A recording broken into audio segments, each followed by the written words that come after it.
Halo,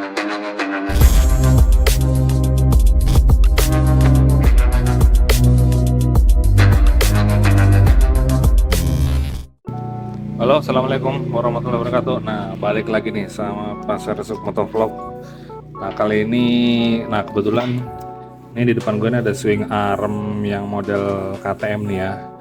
Yang sebelumnya udah gue review kayak gimana detailnya. Nah, ini sekarang mau gue coba pasang nih di motor kayak gue nih. Kelanjutannya, proses pemasangannya pantengin terus aja, jangan sampai kelewatan.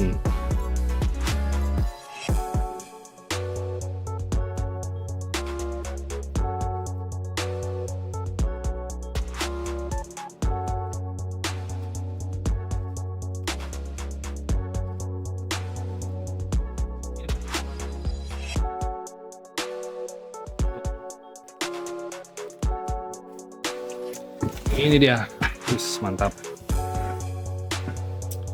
Nah, ini dia nih spesialnya arm di Pasar Resuk MX Sport ini nih ya, ya seperti yang sebelumnya udah bilang di video sebelumnya nih, las-lasannya itu the best banget nih ya. Tuh, untuk paket penjualannya, untuk pilihan yang swing arm aja, yang kalau buat kelek itu udah pasti dapat bracket. Ini bracket tensioner, sama ini setelan rantainya kita pakai aluminium nih ya. Nih, setelan rantainya kita pakai aluminium, sama bosing ring-ringnya. Nih ya. Aku keluar dulu. Nah, ini dia. Nah, bosing buat di asnya nih. Untuk paket penjualannya dalam kardusnya itu untuk yang swing arm aja. Tapi kalau buat yang paket komplit, nanti ada kita kasih tambahan bonus tensioner bahan aluminium, sama kita kasih tambahan bonus gantungan kunci. Untuk desainnya keren-keren, silahkan cek aja di etalase. Oke, nah ini unitnya. Jadi lihat hasil las-lasannya, ini keren banget kan. Hasil las-lasannya tuh, ini salah satu las-lasan terbaik yang pernah gue lihat sih. Gitu. Ini saya kayak las-lasan robot. Kenapa gue bilang ini bagus banget, dan ini menurut gue ini matang banget karena gue backgroundnya emang welding ya. Gue sendiri orang welding, pernah pengalaman kerja di pabrik salah satu vendornya Komatsu, dan gue welder, jadi gue tahu banget mana las-lasan yang mateng, bagus, yang oke. Coba lihat nih, tuh, ini udah kayak robot nih las-lasannya. Orangnya ini keren banget, ini yang jago banget yang las. Oke, kita lanjut proses bongkar, terus kita lihat pemasangannya kayak gimana. Oke. Nah, ini dia proses pembongkarannya. Sementara roda dulu yang udah kita lepas nih. Roda kita lepas, selanjutnya kita lepas arm yang originalnya.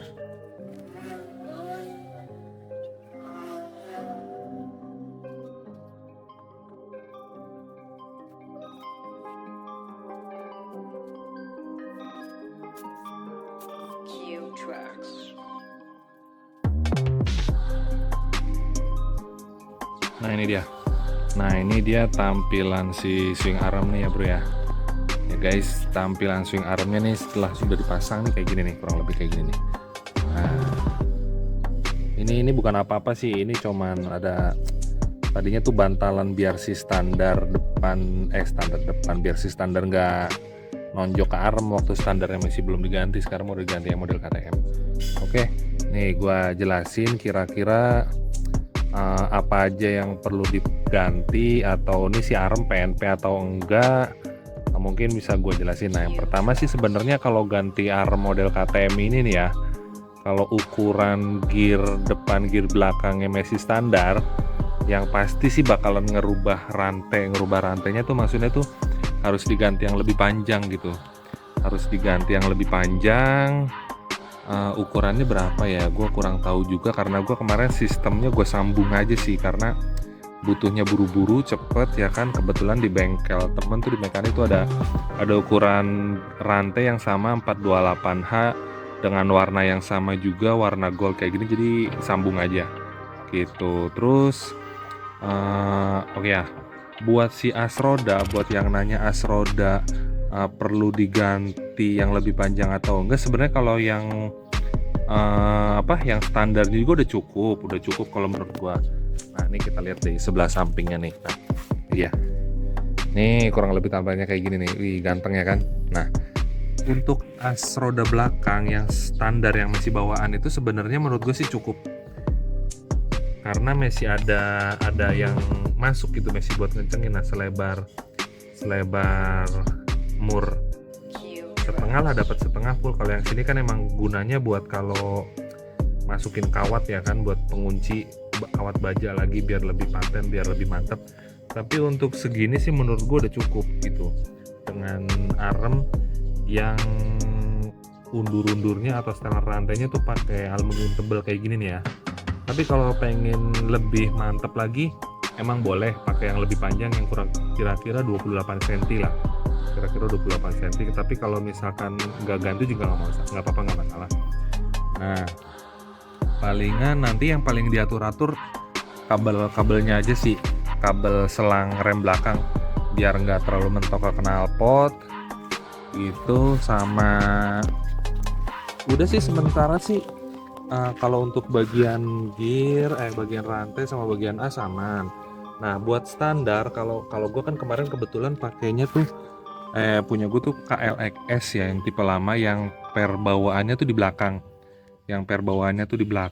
Jadi karena gue ganti arm model ini waktu Messi pakai standar depan, standar yang bawaan itu nembak ke sini nih, mentok. Kalau pas lagi dinaikin tuh mentok ke sini. Makanya nih kemarin gue lapisin karet sebelum waktu gue ganti. Nah, akhirnya gue ganti. Sebenarnya sih kadang ada yang ngakalin dipindah dudukan pernya yang tadinya di belakang dipindah ke depan. Terus ininya dia ada yang pakai di sini ngebor lagi. Kalau gue pakainya di sini kan ada lubang, jadi gue pindah aja ke sini. Ada yang dudukan per belakangnya itu dipindah juga ke depan ada. Tapi kalau karena gue kebetulan di lapak gue sendiri ada standar KTM, jadi sekarang gue review aja, sekarang gue pasang biar hasilnya tuh kayak gimana. Nah, kayak gini hasilnya kebetulan standarnya tuh. Nah, jadi nggak perlu rubah apa-apa, tinggal lepas. Yang orinya gue simpen, kan lumayan tuh sayang kalau perlu gue potong atau gue sambung, sayang. Jadi gue pakai aja nih yang standar model KTM nih, yang per depan ya. Nah, yang di sini kan ada lubang nih, jadi gue isi aja pakai baut 10 apa 12 ini kalau nggak salah, 12 ya, baut 12 kayaknya. Pakai baut 12, baut 10 ding. Ini ya kayaknya baut 10. Pakai baut 10, terus di belakangnya di sini kasih mur, depannya kasih mur biar ngunci. Nah, yang depannya ujungnya tuh buat pengait si pernya. Sama ini karet rantainya nih, karet rantai emang harus diganti. Karena kemarin waktu pakai karet rantai bawaan arm yang orinya, arm yang standarnya itu kurang panjang cuy.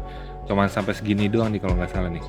Cuma sampai segini doang. Jadi bagian sininya tuh masih kena rantai gitu, Jadi lama-lama armnya nanti rusak gitu kalau karetnya nggak diganti gitu. Nanti gue bikinin lah video cara-caranya bikin. Kayaknya kemarin tuh sempat di-record nih waktu bikin bantalan rantainya nih.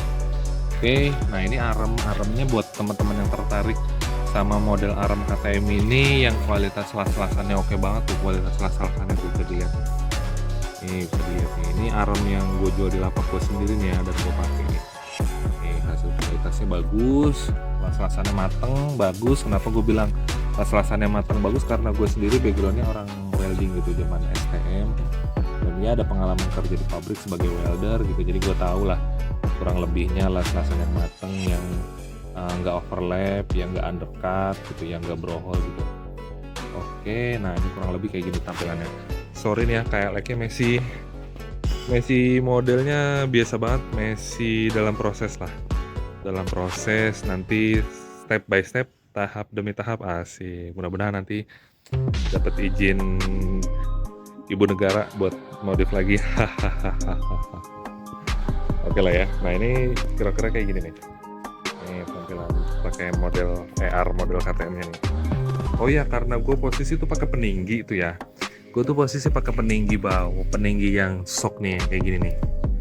Jadi pasti agak nungging kalau teman-teman ngeliat, bang kok nungging banget. Iya, karena posisinya udah pakai peninggi yang gue dapet waktu beli KLX kan, itu udah pakai peninggi. Dan kalau emang ngerasa shocknya keras, silakan di ini aja, silakan di adjust saja si pairnya gitu. Oke, buat teman-teman yang belum subscribe, tolong di subscribe, bantu channel ini biar makin banyak subscribernya. Dan kalau belum likes, di likes juga. Kalau videonya menurut kalian oke, tolong di likes. Kalau nggak oke juga tetap aja di likes lah, kasihan lah. Terus nyalain loncengnya ya, biar dapat notifikasi terus video terbaru dari kita. Oke, assalamualaikum warahmatullahi wabarakatuh.